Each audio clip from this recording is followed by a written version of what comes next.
Précédemment dans Superstream, l'année 2025 s'est terminée pour l'équipe de Superstream par une nouvelle victoire de Juliette, oh quelle surprise, gagnante quasiment jamais détrônée sauf quand elle part en vacances. L'année 2026 lui portera-t-elle à nouveau chance? Réponse dans ce premier épisode de Superstream de l'année 2026. Superstream saison 2 épisode 5, c'est maintenant. Enfin, je préfère la pièce, mais j'aime beaucoup. Tu défends les faibles et les opprimés. Voilà. C'est bon, sortir les anciens dossiers, Laurent. Mais je sais que toi, tu attends. Je te fais un jingle maison. Superstream. Bonjour à tous, bienvenue dans Superstream, le podcast de téléloisirs consacré au programme de streaming.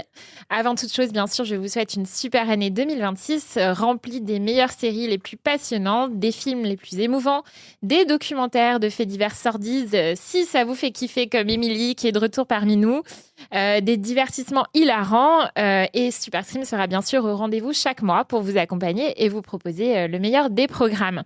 Pour cela, vous êtes accompagné aujourd'hui par un quatuor de choc, girl power, 100% féminin. J'ai nommé Stéphanie Fuseau. Bonjour. Juliette Osbrock. Salut. Et Émilie Lopez. She's back. Et Aubéry Mallet. Hello. Bonjour à toutes les quatre. Et oui, un épisode 100% féminin pour une fois. J'adore. On s'est enfin débarrassé de Marc, il était temps. Mais non, Marc, reviens. On t'embrasse. Pour lancer cette année qui a démarré sur les chapeaux de roue côté streaming, avec un événement très attendu, c'était le final de Stranger Things. On en parlera tout à l'heure, mais avant ça, on commence par le grand jeu. Stéphanie, ne sois pas surprise, c'est l'heure de l'appel à un ami. Je suis ravie. Allô. Allô. Allô. Allô. Allô. Et comme d'habitude, on a demandé à ChatGPT de nous résumer 5 programmes sortis ces dernières semaines en emoji. À vous de deviner de quoi il s'agit. Bien sûr, vous pouvez jouer à la maison. Alors, c'est parti. Emoji cerveau. Ouais. Emoji de femme. Ah, non, pas du tout. Killing Eve. Non. Ah non, c'est pas le pluribus. Ouais, j'allais dire. Elle revient. Oh. Elle marque 2 points d'entrée de jeu. Ah là là. Franchement, Pour je pensais que Pluribus. j'en aurais aucun. Et ben voilà, Pluribus, voilà. la nouvelle série de Vince Gilligan, le créateur de Breaking Bad, dont la saison 1 s'est achevée fin décembre sur Apple TV. Ouais. Qu'est-ce que ça donne, Pluribus? C'était Bah, quand même une série dont on a beaucoup parlé. Moi, je suis un peu à la bourre parce qu'en fait, j'ai commencé, j'étais très hypée. Et puis au bout d'un moment, j'ai trouvé ça long. Long. Et je me suis dit, oh, c'est bien de faire une petite pause. Donc il va falloir que je m'y remette. Le début était très prometteur. Je sais que lui, c'était son parti pris de dire non, mais moi, je veux prendre mon temps et tout ça. Ok, mais en fait, j'ai trop de séries à regarder en streaming. Et top, tu prends peut-être ton temps, mais moi, mon temps, il n'est pas là. Donc je n'ai pas encore fini. Ok. Voilà. À la rédac, des fois, on a un jeu qui s'appelle surcoté, sous-coté. Et clairement, moi, si on me demande de mettre la case, c'est surcoté. J'avoue que je comprends pas la hype. Enfin, c'est une bonne série, il y a des choses intéressantes et très originales, mais tout ce pataquès, je ne comprends pas cet engouement. Ça m'échappe. Et d'ailleurs, j'ai l'impression que la hype est un peu retombée en cours de saison. Mais je parce sais pas que si c'est long. l'idée- Ouais, c'est peut-être pour ça. En fait, il y a beaucoup de gens qui se sont plaints de ça, qu'au milieu, en fait, il y a un ventre mou où t'es là, tu fais, mais en fait, il faut quand même qu'il se passe des choses à un moment donné. Enfin, surtout quand tu nous as sorti des séries incroyables comme Breaking Bad et tout ça. Oui, pour le coup, il n'y avait pas vraiment de ventre mou dans Breaking Ah bah Bad. non, t'avais pas le temps de te faire chier. Hein. Là, t'as bien le temps de te faire chier. Quand Eh même. bah écoute, tu sais quoi? Tu pourras peut-être te faire chier encore dans la saison 2, Ah, puisque c'est bon. Apple avait commandé 2 saisons directes. Donc voilà, Pluribus sera de retour. Stéphanie fait la moue. Moi, j'adore. Ouais. J'adore, je trouve le propos hyper intéressant, justement assez original par rapport à tout ce qu'on entend aujourd'hui, à ces injonctions au bonheur tout le temps, etc. Donc, effectivement, je trouve ça très intéressant et ça me parle beaucoup. Et justement, le fait que ça prenne son temps aussi, j'aime bien, parce que j'en ai marre de trucs qui vont à 100 à l'heure, des trucs qui sont de plus en plus gros, de plus en plus spectaculaires. Donc, de temps en temps, ça fait bien d'analyser un peu, de réfléchir. Voilà. Je trouve que, moi, pour le coup, je suis vraiment dans la hype de Ok. cette série. Ça m'a passionnée. Très bien. Et bah, deux points de vue, donc les auditeurs pourront se faire leur propre avis. Allez, deuxième programme, emoji biberon. Bébé avec moi. Seul face au Mr. bébé. Bean. Il y en a une qui avait le bon titre. T'avais le programme. Quand même un petit point, oui, un petit point pour Juliette. Bébé avec moi. Allô, maman, ici bébé. J'avais l'acteur, voilà. Seul face au bébé, la mini-série avec Rowan Atkinson, notre Mr. Bean préféré sur Netflix. On avait eu droit à Seul face à l'abeille, je crois. Ah oui, c'était génial. Il y a un an ou deux. Très drôle. Et là, c'est Seul face au bébé. Stéphanie, est-ce que tu as regardé du coup? J'ai regardé, mais je sais que c'est bête, mais il me fait rire en fait. Il me fait rire parce que c'est vraiment, il y a un truc très enfantin qui est très rassurant, très agréable en fait, qui fait du bien et il change pas et du coup ça fait un peu l'effet de Funès en fait, c'est-à-dire que on a l'impression de l'avoir vu dans son enfance, pourtant je l'ai pas trop regardé dans mon enfance et c'est comme si c'est quelque chose qui me faisait revenir à une espèce de Madeleine de Proust quoi. Et ça vole pas très haut, mais ça me fait rire. Et puis pour le coup, c'est sorti un peu avant les fêtes et c'était un programme familial, je pense qu'on pouvait regarder voilà, avec ses enfants pendant les vacances quoi, ou les ados. J'aime bien parce que tu regardes autour, mais il n'y a aucune de nous qui a des enfants sauf Mais Moi j'ai un chat. Mais moi aussi, j'ai mon fils. C'est mon enfant. Non. Seul face au chat, c'est la saison 3. Alors, Emoji Ville. Oh, bah, c'est large quand même. Il y a beaucoup de villes, je te l'accorde. Emoji Feu. The Night of Machin Kingdom, non? Non. Ville et feu. Fallout. Non plus. Ah, ça aurait été bien ça. Emoji Voiture de police. The Rip. C'est un film ou une série? C'est une série. Ville, feu et voiture de police. Emoji Explosion. Mais on Pas est très évident, mais ouais, c'est pas on très est évident. sûr que c'est. C'est sur Netflix. C'est sur Netflix. Emoji Poignée de main. Land of Sin. Non. Poignée de main. C'est une série dont on a beaucoup parlé. Emoji Croix. Non, mais qu'est-ce que c'est que ça? Et emoji Balance. Attends. Donc on a ville, Croix, justice. feu. La méthode Lincoln. Ça aurait pu. Véhicule de police. Croix, justice. À couteau tiré. Non, c'est c'est plus. une série. Ah oui. Ne t'en Emoji. Alors on me rajoute dans l'oreillette emoji soleil, emoji bleu et blanc. Soleil et bleu et blanc. Je pense que le Ah, bleu et blanc, c'est pour C'est le drapeau? Non? Je pense que ça fait référence à des couleurs locales. Pourquoi tu me regardes moi? Parce que regarde-toi, parce que je pense que c'est un Il y a eu indice une pour série toi. grecque. Nikos Aliagas. Pas du tout. Pax Massilia. Voilà. Alors, est-ce que je peux remercier Raphaël Émile qui me connaît assez pour dire bleu et C'est Voilà. triché. Tu vois, mais moi, j'ai compris à quoi faisait référence le bleu et blanc. Mais alors, en vrai, quand t'as dit bleu et blanc, j'ai compris bleu et jaune. Donc, c'est pour ça que j'étais partie. Parce que soleil. Je suis fatiguée. Pax Massilia, la série d'Olivier Marchal sur Netflix. La saison 2 a été diffusée en fin d'année. Ça a encore captivé les abonnés. Elle reviendra pour une suite. Ça y est, Netflix vient d'officialiser la saison 3. Et Olivier Marchal nous a dit d'ailleurs qu'il y avait une partie qui se passerait à l'étranger cette fois. Donc on va En Grèce. quitter un peu Marseille. Alors, non, ça je ne sais pas. Tu crois qu'il va rejoindre Emily in Paris Ah, peut-être. Pax Massilia? Alors, me regarde pas, j'ai Non. pas regardé. Ok.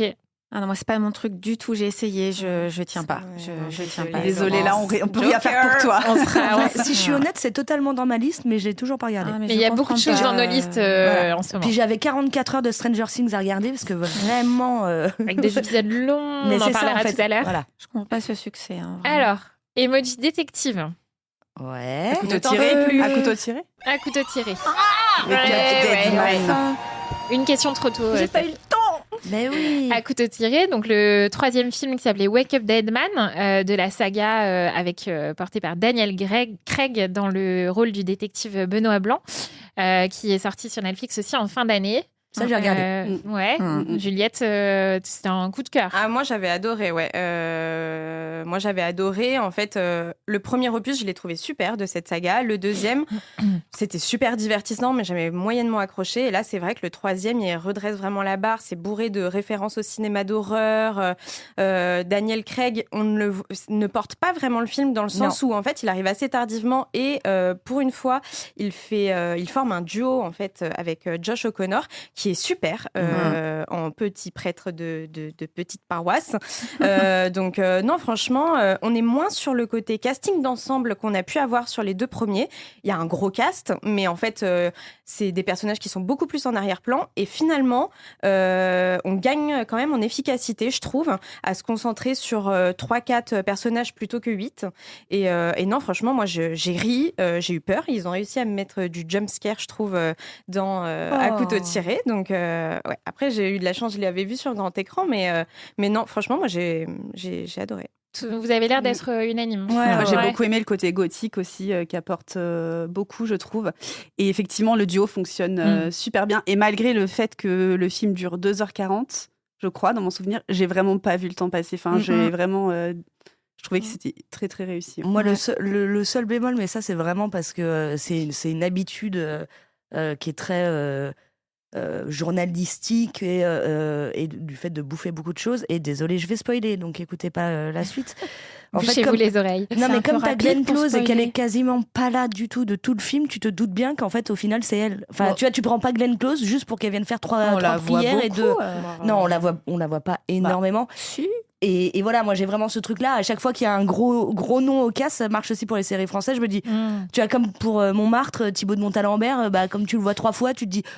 Bon, bah, en fait, s'il est là, c'est pas juste pour enfiler des perles et prendre un chèque, en fait. C'est qu'il est là, il a dit oui pour je comprends. Tu vois ce que je veux dire? Moi, je suis pas tout à fait d'accord. Après, je pense que c'est l'analyse qu'on a. Pardon, c'est pour ça que j'ai Stéphanie, mais précisé. effectivement, peut-être des formations professionnelles, on va dire, mais peut-être que quand on regarde. Tu l'as mieux dit que moi. Quand on regarde comme ça, pour le plaisir, on va dire, peut-être qu'on n'a pas. Ah, mais je pense que ma mère, elle a pas pas grillé, non, très clairement.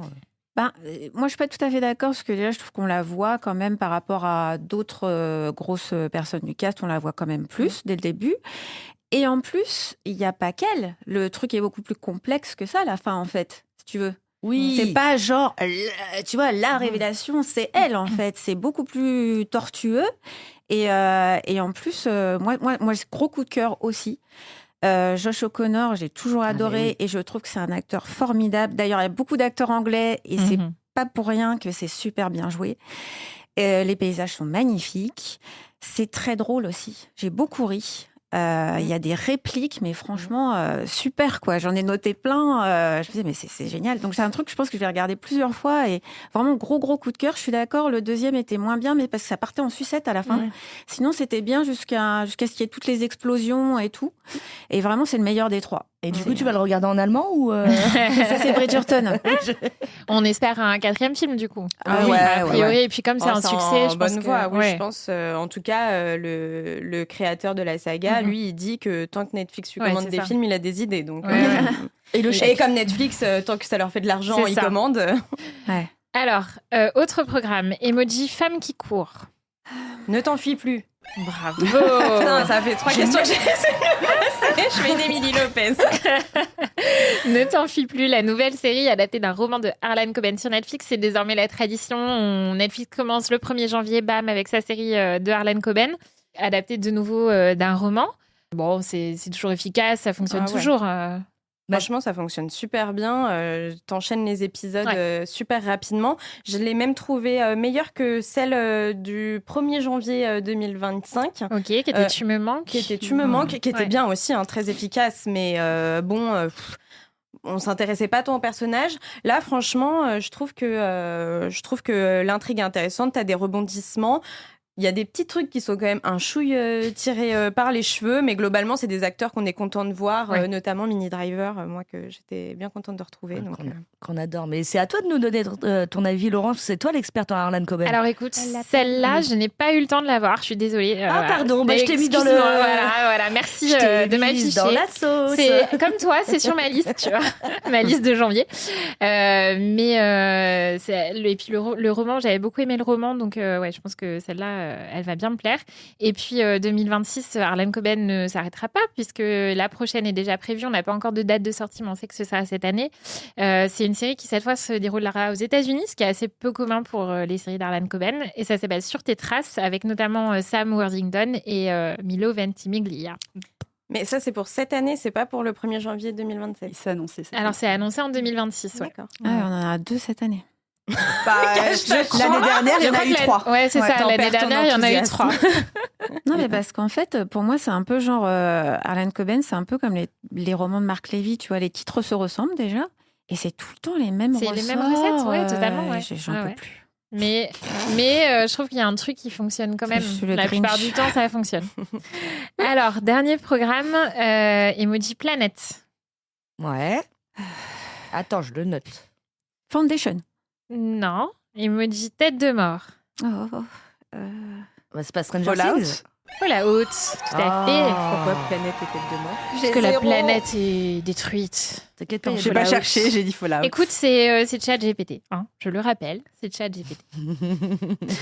Il y avait Emoji Radiation, c'est plus bas. Voilà. Ah, mais- c'était un peu trop Mais c'est trop évident. facile, Bah, sinon. ouais. Oui. Donc, T'aurais pu mettre Fallout, emoji Vegas. dont la saison 2, il y avait Emoji D aussi, juste après Radiation, tu vois. Voilà. La saison 2 vient de démarrer sur Prime Video, elle est en cours de diffusion. Une saison 2 qui est aussi bonne que la première. Écoute, ouais, voire peut-être même un chouille meilleur. Ok. En tout cas, le début commence très bien. Ce qui est bien avec Fallout, c'est que c'est le divertissement au service d'un vrai fond, d'un vrai propos sociétal. Donc, même si c'est une uchronie où effectivement la planète a été détruite après une guerre nucléaire et qu'il y a des éléments de science-fiction, des éléments de fantastique, etc.